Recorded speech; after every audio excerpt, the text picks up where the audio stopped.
નમસ્કાર. કેમ છો બેનો? મજામાં ને? હા. હવે આજે આપણે ગુજરાતી ધોરણ 9 ચેપ્ટર 2 ચોરી અને પ્રાયશ્ચિત એનો આપણે અભ્યાસ કરીશું. આ માસની અંદર ગુજરાતીની એકમ કસોટી લેવાની થાય એના માટેની તૈયારી તમારી કરવાની રહેશે. એટલે ટેક્સ્ટ બુકનો ઉપયોગ તેનો કરજો. પાછળ સ્વાધ્યાયના પ્રશ્નો છે, એની અંદર આવેલા સમાનાર્થી શબ્દો છે, વિરોધી શબ્દ છે, એક વાક્યના પ્રશ્નો, 6-7 વાક્યની અંદર જવાબ આપો. આવા અનેક પ્રશ્નોની તમારી તૈયારી કરવાની થશે. એટલા માટે આપણે હવે ગુજરાતીની અંદર ચેપ્ટર 2 ચોરી અને પ્રાયશ્ચિત એ ભણવાનું છે. હવે તમને એમ થશે કે એમના લેખક કોણ છે? તો ગાંધીજી. કોણ છે? ગાંધીજી, આપણા રાષ્ટ્રપિતા. અને એનો સાહિત્યિક પ્રકાર કયો છે? આત્મકથા. આપ સૌ જાણો જ છો, ગાંધીજીએ એક આત્મકથા લખેલી છે. કઈ છે? સત્યના પ્રયોગો. તો એમાંથી આ એક અંશ લીધેલ છે અને એનું વર્ણન આજે આપણે કરીશું. તો હવે આપણે જોઈએ ગાંધીજીનો બાલ્યાવસ્થા, બચપણ, જન્મ ક્યાં થયો હતો? તો કે ગાંધીજીનો જન્મ પોરબંદરમાં થયો હતો. એને બાપુ, રાષ્ટ્રપિતા, ગાંધી, મહાત્મા આવા અનેક નામ આપણે બોલીએ છીએ. પણ પિતાનું નામ તો કે કરમચંદ, બચપણનું નામ તો કે મોહનદાસ કરમચંદ ગાંધી, માતાનું નામ પુતળીબાઈ. ત્યાર પછી એમનો અભ્યાસ વિશે આપણે થોડી માહિતી લઈ લઈએ. તો બાલ્યાવસ્થામાં એમણે પોરબંદરમાં જ અભ્યાસ કરેલો. ક્યાં કરેલો? આપણા નજીકનું જે સ્થળ છે ત્યાં કરેલો. અને પછી એ રાજકોટ ગયા. ત્યાંથી પાછા એ ઇંગ્લેન્ડ ગયા. પછી ઇંગ્લેન્ડમાં એ વકીલ થયા, પાછા ભારતમાં આવ્યા. આ રીતે એમણે સફર કરેલો. પછી એમના પિતાનો એક મિત્ર હતો, અબ્દુલ્લા શેખ. તમે આત્મકથા ન વાંચી હોય તો વાંચી લેજો, કેમ કે એની અંદર ઘણા બધા એવા પ્રસંગો આપેલા છે. વિદ્યાર્થી બહેનો, આપણે એની આત્મકથાનો અભ્યાસ જ્યારે તમને રવિવાર કે હોય ત્યારે અચૂક એ મેળવીને વાંચજો. સરસ મજાના એની અંદર પ્રસંગો છે, વાંચવા જેવા છે. એ દુનિયાની વિશ્વ લેવલની આત્મકથા છે. કેવલ આપણા ગુજરાતની નહીં, ભારતની નહીં, પણ વિશ્વ લેવલની એ આત્મકથા છે. એની અંદર અનેક ભાષાઓનો અનુવાદ, હિન્દી, બંગાળી, ફ્રાન્સ આવી અનેક ભાષાઓમાં અનુવાદ થયા છે. આ આત્મકથાની અંદર એ અનુવાદિત થયેલી છે અને એમાંથી જ આપણે એક આ નાનકડો ટુકડો લીધો છે, ચોરી અને પ્રાયશ્ચિત. હવે ગાંધીજીની જે સાહિત્યિક રચનાઓ છે એને પણ આપણે જોઈ લઈએ. એને કયા કયા બીજા પુસ્તકો લખ્યા છે?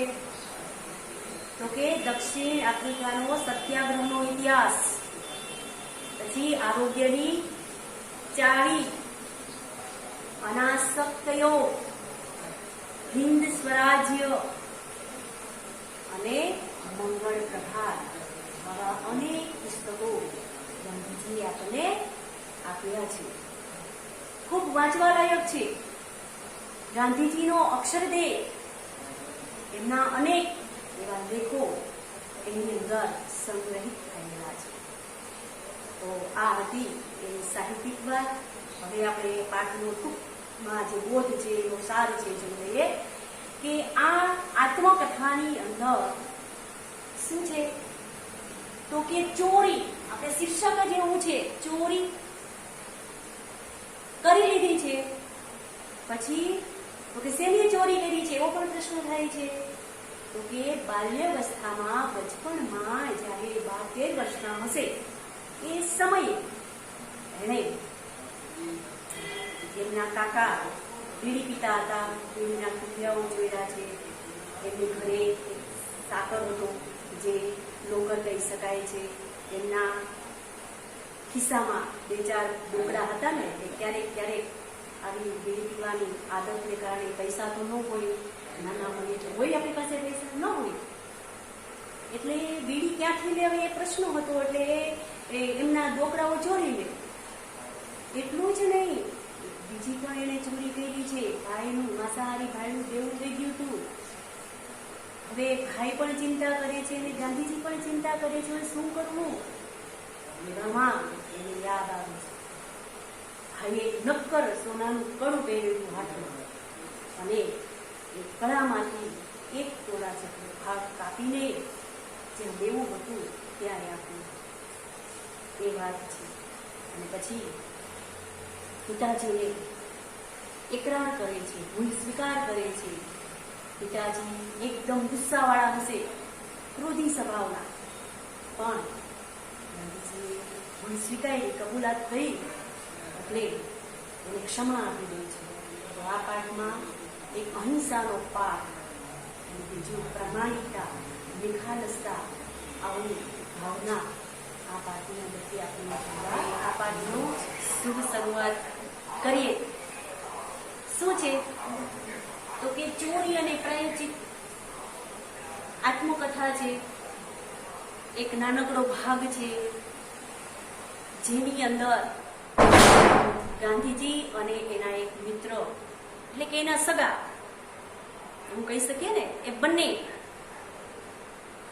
નાનપણની અંદર કાકા બીડી પીવે એટલે એને પણ પીવાની મન થાય, પાસે પૈસા નહીં. આ પાઠની શરૂઆતની અંદર આવે છે. શું કરું વિચારે છે બંને મિત્રો, હવે શું કરું? એવામાં એમને એક આઈડિયા આવે છે કે કાકા બીડીના ઠૂઠિયા પીને ફેંકી દે છે.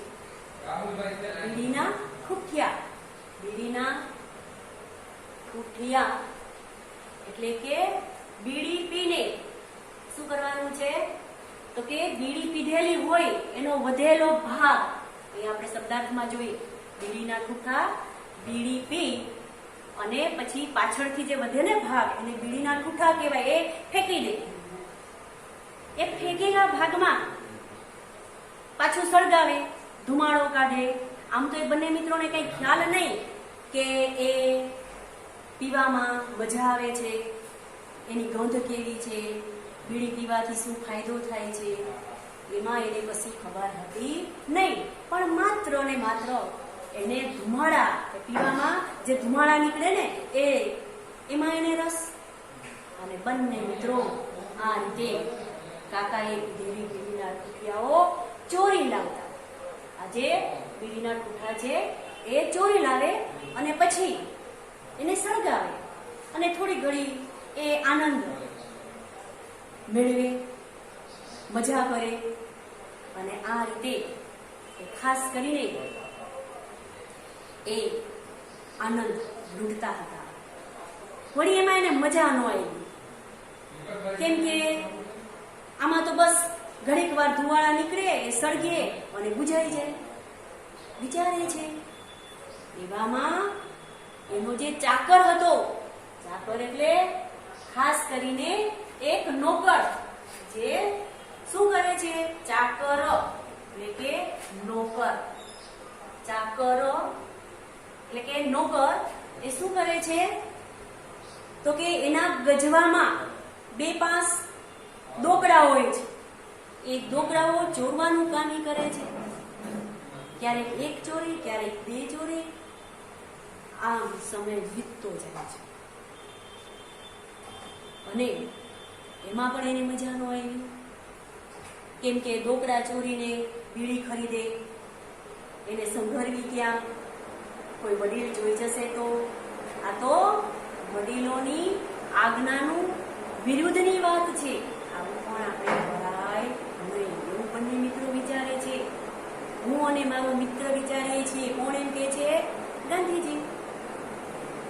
પછી એ વડીલો ક્યાંક જાય, આડાવડા થાય અથવા જંગલમાં જઈને પણ ચોરી છુપીથી એ બીડી પીવે અને એનો આનંદ લૂંટતા હતા. હવે આવું કેટલા વખત એ કરે? ઘડી બે ઘડી, એક દિવસ, બે દિવસ, એક અઠવાડિયું. પણ પછી એ શું કરે છે તો કે આવું પણ એ બંધ કરી દે છે. પછી એને કોઈકે કીધેલું, મિત્રો, વિદ્યાર્થી બહેનો, કોઈકે એમણે એવું કહેલું, શું કહેલું કે વગડાની અંદર, વગડો એટલે વન અથવા જંગલ, આ વગડાની અંદર ધતુરાના બી મળે છે, સોરી, એક પ્રકારની વનસ્પતિ મળે છે. એ વનસ્પતિ ની ડાળખી હોય છે, એ અંદરથી પોલી હોય છે બીડીની જેમ. લાંબો સમય ચાલે અને સળગી પણ જાય અને એ સળી લાંબી હોય છે અને અંદરથી થોડી આ રીતે પોલી હોય છે. તો એવો આઈડિયો આવ્યો અને એ પણ જંગલમાં ગયા બંને મિત્રો અને વળી પાછી એ ડાળખી લાવે, એ સળગાવે, એ પીવે અને આનંદ લૂંટે. વળી પાછું બંને મિત્રોને યાદ આવ્યું કે આ તો ખરેખર વડીલોના આજ્ઞામાં આવતું નથી, દોષ ગણાય, ચોરી કરી કહેવાય. એક તો કાકાના બીડીના ઠુઠિયા ચોર્યા, નોકરના પૈસા ઢોકળાઓ આપણે ચોરી લીધા. આવું આપણાથી થાય જ નહીં. બંને મિત્રોને પછી શું થાય છે તો કે આત્મહત્યા એટલે આત્મઘાત, પોતે મરવાનો વિચાર કરે છે. બંને મિત્રોને વિચાર આવે છે. કોઈકે કહેલું કે જંગલમાં જવાનું, ધતુરાના બી બે ચાર ખાવાના અને માણસ મૃત્યુ પામે. વિદ્યાર્થી બહેનો, આવું એમને કોકે કહેલું. પછી બંને મિત્રો ધીમે ધીમે કેવો સમય પસંદ કરે છે ખબર? સંધ્યાનો સમય. કેવો? સંધ્યા. સંધ્યા એટલે સવાર, એનો સમાનાર્થી શબ્દ થાય, પણ એનો વિરોધી ઉષા. ઉષા એટલે સવાર, એનો વિરોધી શબ્દ. તો આ રીતે એ સાંજનો સમય પસંદ કરે છે, એકાંત સ્થળમાં એ રહેવાનો વિચાર કરે છે. કોઈ દેખી જશે તો. જંગલમાં બંને મિત્રો ધીમે ધીમે ધીમે ચાલ્યા જાય છે. ત્યાં રસ્તામાં વચ્ચે શું આવે છે તો કે કેદારનાથજીનું મંદિર આવે છે. પછી બંને મિત્રો વિચારે છે, ચાલો આપણે અહીંયા ભગવાનના દર્શન કરી લઈએ, એટલે આત્મહત્યા કરવાની આપણને હિંમત આવે. શું આવે બેનો? હિંમત આવે. ત્યાં શાંત ચિત્તે બેસે છે. પછી એમને ધૂપદીપ કરે છે અને દર્શન કરે છે. પછી બંને મિત્રો પાછા ક્યાં જાય છે તો કે એ ધતુરાનો છોડ શોધવા માટે મળી પણ જાય છે. બે ચાર બી ખાધા, પણ ફરી પાછો વિચાર બદલાયો.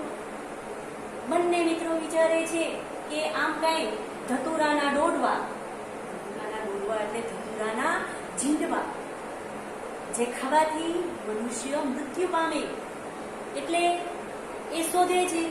મળી પણ જાય છે. બે ચાર ખાધાય ખરા, પણ વધુ ખાવાની હિંમત ન ચાલી. પાછી પરિસ્થિતિ બદલાઈ જાય છે. પાછો મનની અંદર એવો નવો વિચાર આવે છે કે આવું સરસ મજાનું ભગવાને જીવન આપ્યું છે, તો શા માટે આપણે આત્મહત્યા કરવી જોઈએ બેનો? એવું ગાંધીજી વિચારવા લાગ્યા, એમનો મિત્ર પણ વિચારવા લાગ્યો. ફરી પાછા બંને મિત્રો બે ચાર ડોડવાઓ ખાય અને અટકી જાય છે. શા માટે આપણી જાતને આપણે મારવી જોઈએ? મૃત્યુથી શું ફાયદો છે? એના કરતા પરાધીનતા સારી છે એવું વિચારે છે. પરાધીનતા એટલે લાચારી અથવા વિવશતા, એ સારી છે. બંને મિત્રો રસ્તામાં એ આત્મહત્યા કર્યા વગર ધીમે ધીમે ચાલ્યા જાય છે. એવામાં ફરી એના મનમાં વિચાર આવે છે કે આત્મહત્યા કરવાનો વિચાર સહેલો છે, પણ આત્મહત્યા કરવી સહેલી છે નહીં. કોઈ પણ મનુષ્ય જ્યારે આત્મહત્યા કરવાનો વિચાર કરે છે ત્યારે ગાંધીજી કહે છે કે હું એમ માનું છું કે એ યોગ્ય જ નથી, એ કરી જ ન શકે. જેમ અમે બંને મિત્રોએ કહ્યું છે એવું કરી શકાય, આત્મહત્યાનો વિચાર કરી શકાય, પણ મરી શકાય જીવ જ ન ચાલે. પછી બંને મિત્રો આ રીતે વિચારતા જાય છે, જંગલમાં જાય છે. ત્યાં એને પછી ધીમે ધીમે ફરીથી જીવન જીવવાની શરૂઆત કરે છે. હવે આ બીડી એના ઠૂઠિયા પીવા, ચાકરના ઢોકળા જોવા, આત્મહત્યા કરવી, આ બધું એ છોડી દે છે. આ બધી ગંદી આદત છે, જંગલી છે, આવું કામ ન કરાય એવો એના મનમાં વિચાર આવી જાય છે. પછી શું કહ્યું બેનો? તો કે બંનેએ બીડી પીવાની આદતને છોડી દીધી અને આ રીતે એ સ્વસ્થ થઈ જાય છે કે આવું કામ આપણે કરાય નહીં. જ્યારે નાના હતા ને ગાંધીજી એમ કહે છે કે અમે આગગાડીમાં બેઠા હોઈએ ને ત્યારે કોઈ બીડી પીવે ને તો એના જે ધુમાડા નીકળે એનાથી અમને ગુંગળામણ થતું હતું, અમે બરાબર રહી શકતા હતા નહીં, એની ગંધ આવતી હતી. એટલે આ બીડી આપણે પીવાય નહીં એવું એને નક્કી કરી દીધું. આ રીતે ગાંધીજી અને એમના મિત્રએ જ્યારે આ બંને પ્રકારની ચોરી કરી, કઈ કઈ તો કે પિતાજીના એઠી બીડી પીવી અને એના ઠૂઠિયાઓ ચોરવા, અને બીજું તો કે એના જે મિત્ર છે, એનો જે નોકર છે એના ખિસ્સામાંથી ડોગરાઓ ચોરવા. બંને આદત ગંદી છે. ત્યારે એની ઉંમર કદાચ તમારા જેવડી હશે અથવા તમારાથી પણ ઓછી ઉંમર હોઈ શકે એવું પણ બને.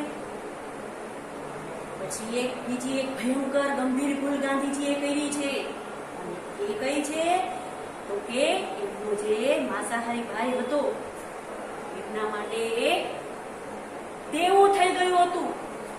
શું થઈ ગયું હતું? દેવું. દેવું એટલે ખાસ કરીને એટલે કે કરજ. કરજ અથવા દેવું, દેવું અથવા કરજ બે સમાનાર્થી શબ્દ છે. તો આ કરજ ચૂકવવા માટે હવે શું કરવું જોઈએ? બંને પાસે એક પૈસો નથી બેનો. તમારી જેવડી ઉંમર હોય ક્યાંથી પૈસા હોય? દેવું પણ કેટલું હતું ખબર? 25 રૂપિયા માત્ર. આજના 25,000 ગણાય.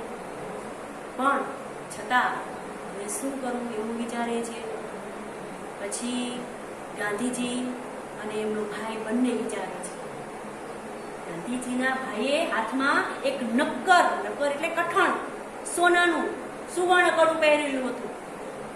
પછી એ કડામાંથી 1 તોલા જેટલો ભાવ કાપી લે છે. જઈને દુકાને દઈ આવે છે, પૈસા લાવે છે અને ફરી એમનો જે ભાઈ છે માંસાહારી ભાઈ એને કરજ મુક્ત કરે છે. એનો ભાઈની ભીડ પડે છે ત્યારે ભાઈ બાજુમાં ઉભો રહે છે એવું એ માનતા હતા. એમ માનીને એણે ભાઈને ચિંતામાંથી મુક્ત કર્યો. આવું થયું, પણ ફરી પાછું હું ડર્યો. કોણ એમ કહે છે? ગાંધીજી. એની આત્મકથા છે એટલે પોતે જ એમનું વર્ણન કરે છે કે હું ડર્યો, હું ડરી ગયો, મને ભય લાગવા લાગ્યો કે પિતાને આ વાતની ખબર પડી જશે તો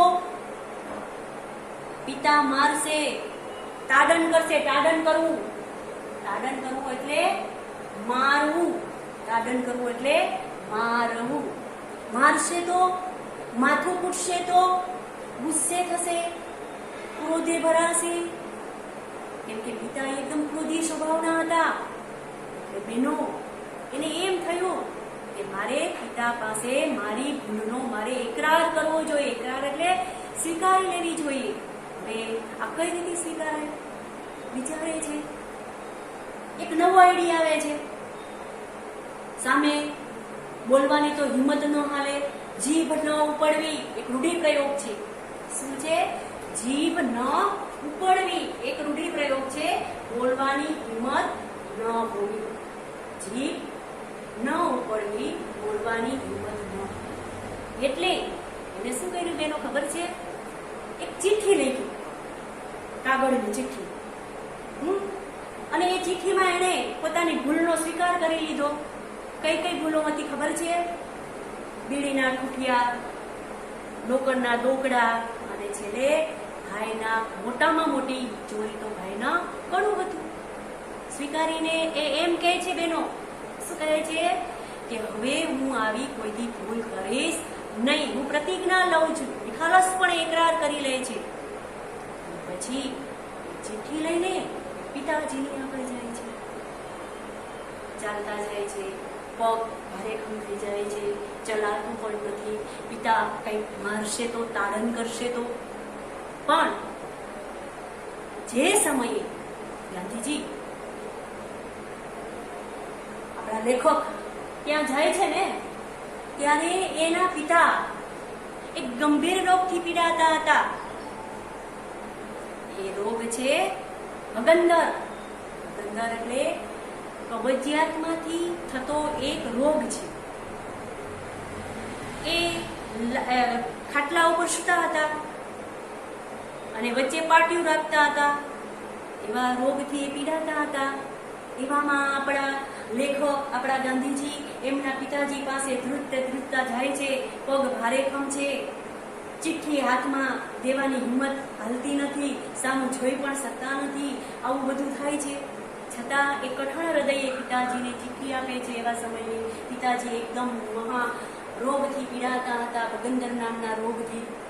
અને પછી શું થયું બેનો? પિતાજીએ એ ચિઠ્ઠી વાંચવા લાગ્યા. શું કર્યું? વાંચવા લાગ્યા. વાંચતા હતા એવા સમયે એમની આંખોમાંથી મોતી સમાન એમના અશ્રુબિંદુ ટપકતા હતા. ધીમે ધીમે એ અશ્રુબિંદુ ટપકતા હતા. અને આપણા લેખક ગાંધીજી એમ કે છે કે પછી શું થયું? તો કે ચિઠ્ઠી ભીંજાઈ ગઈ.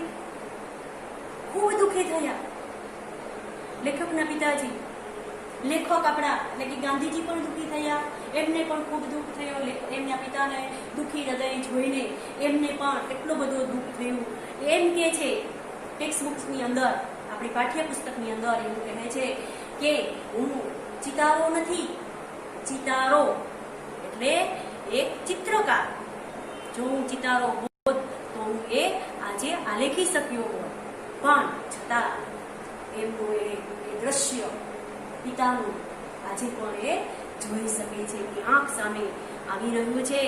એ મોતી સમાન એ અશ્રુબિંદુથી, એ પ્રેમરૂપી બાણથી એ વિંધાયા. કોણ વિંધાણું? તો કે આપણા લેખક ગાંધીજી. અને એ શુદ્ધ થઈ ગયા. ગાંધીજી એમ પણ કહે છે એમની બુકની અંદર, શું કહે છે કે એ રામબાણથી જેને લાગે ને એને જ ખબર પડે. રામબાણ શબ્દ છે. રામબાણ એટલે કે એ પરિસ્થિતિ એવી હતી કે જેને અનુભવેલી હોય એને જ ખબર પડે છે. આમ એ ધીમે ધીમે થોડા પિતાએ વાંચ્યું, એમને પણ દુઃખ થયું. પણ ગાંધીજી પિતાનો એ પ્રેમ ભર્યો ચહેરો પણ સામે તરવેરો. એમણે વાંચી લીધું, કંઈ કીધું નહીં. ગાંધીજી વિચારતા હતા બેનો કે કદાચ એક શું કહેવાય ચપત લગાડી લેશે, તાડન કરશે. એવું કંઈ થયું નહીં. માથું પણ ન ફૂટ્યું, ગુસ્સે પણ ન થયા. પછી ગાંધીજી કહે છે કે આવી બાબત જોઈને મને એક અહિંસાનો આપેલો પાઠ શીખવાનો અને એમાંથી પ્રામાણિકતા. મારા પિતાજી નિર્ભય બન્યા. શું બન્યા? નિર્ભય બન્યા. ભય વગરના બન્યા કે હવે મારો દીકરો ક્યારેય પણ આવી ભૂલ કરશે નહીં. અને પિતાજીનો પ્રેમ ગાંધીજી પર, પુત્રો પર વધતો ગયો. અને આ રીતે આપણો આ જે પાઠ છે એ આપણે પૂર્ણ કરીએ છીએ. પણ આ પાઠમાં એવો પણ સાર મળે છે કે માણસ માત્ર ભૂલને પાત્ર. કોઈ પણ માણસ હોય ત્યારે એ ભૂલ સ્વીકારે ત્યારે હળવો ફૂલ થઈ જાય છે. ત્યારે મને પેલી સૂક્તિ પણ યાદ આવી જાય છે ગુજરાતીની, હા પસ્તાવો વિપુલ ઝરણું સ્વર્ગથી ઉતર્યું, પાપી તેમાં ડૂબકી દઈ પુણ્યશાળી બને. આવી જ બીજી એક વાત છે વાલિયા લૂંટારાની. એમને પણ ભૂલ કરી હતી, પછી પસ્તાવો કર્યો અને પછી શું બની ગયો? એ વાલ્મીકી ઋષિ.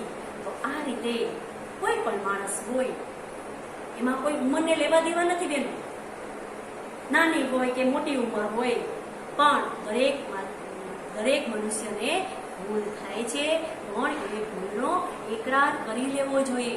કોઈ પણની સામે ચાહે અધિકારી હોય તો પણ નિખાલસપણે આપણે કહેવું પડે કે મારાથી આ ભૂલ થઈ ગઈ છે, હું સ્વીકારું છું, ફરી પાછી આવી નહીં થાય એની વાતથી પ્રતિજ્ઞા લઉં છું. તો તમે પણ બધા પ્રતિજ્ઞા કરશો ને બહેનો? કરશો ને કે ક્યારેય અમે ચોરી કરશો નહીં? તો આ વાત આની અંદર જોવા મળે છે. હવે ક્યારેક ક્યારેક સમય મળે ત્યારે ગાંધીજીના એ પુસ્તકો વાંચજો, એમની ફિલ્મ ક્યારેક જોજો, ક્યારેક ગાંધીજીને લગતા ચિત્રો એકઠા કરીને એની એક સૂચિ બનાવજો. અને હમણાં એકમ કસોટી ગુજરાતીમાં આવશે ત્યારે આ પાઠ છે જો બેનો, હવે ટેક્સ્ટ બુક ખાસ વાંચજો. અને એના પ્રશ્નો એવી રીતે પૂછાઈ શકે છે. કઈ રીતે ખબર છે? તો કે ગાંધીજીના આ પાઠને આધારે ગાંધીજીના ગુણોનું વર્ણન કરો. 6-7 વાક્યની અંદર આવો પ્રશ્ન પૂછાય. બીજો પ્રશ્ન એવો પણ પૂછાઈ શકે કે ગાંધીજીના મનોમંથનનું વર્ણન કરો. એના મનમાં ચાલતી ગડમથલનું વર્ણન. કઈ કઈ ગડમથલ ચાલતી હતી આપણે જોયું ને આ એકમની અંદર, એનું વર્ણન કરવાનું છે. ક્યારેક 2-3 વાક્યમાં જવાબ એવો પણ પ્રશ્ન પૂછાય. એમાં શું હોય છે ખબર? એમાં એવો પ્રશ્ન પૂછાય કે ગાંધીજીને કઈ કઈ બાબતોની ટેવ પડી ગઈ હતી. જો પ્રશ્ન એવો પણ પૂછાય કે ગાંધીજી શા માટે આત્મહત્યા કરવા તરફ વળ્યા. એવો પણ પ્રશ્ન પૂછાય કે ગાંધીજીને આત્મહત્યા કરવાનો વિચાર શા માટે જોયો. એવો પણ પ્રશ્ન પૂછાય કે ગાંધીજીએ એના પિતાજીને ચિઠ્ઠીમાં શું શું લખેલું હતું. આવા અનેકો પ્રશ્ન પૂછાઈ શકે છે.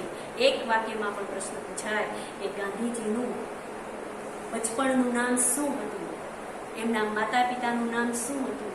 આવા ગાંધીજીએ કઈ આત્મકથા લખેલી છે જે વિશ્વ લેવલે પ્રસિદ્ધ છે. આવી બધી વાતો એમાં પૂછે છે. આવા બધા પ્રશ્નો પૂછે છે. અને આ જે ગાંધીજીની આત્મકથા છે એ અવશ્ય વાંચજો. ઘણા બધા સરસ મજાના એના પ્રસંગ છે. અને અહીંયા આપણે હવે આપણો આ પાઠ પૂર્ણ કરીએ છીએ. અસ્તુ.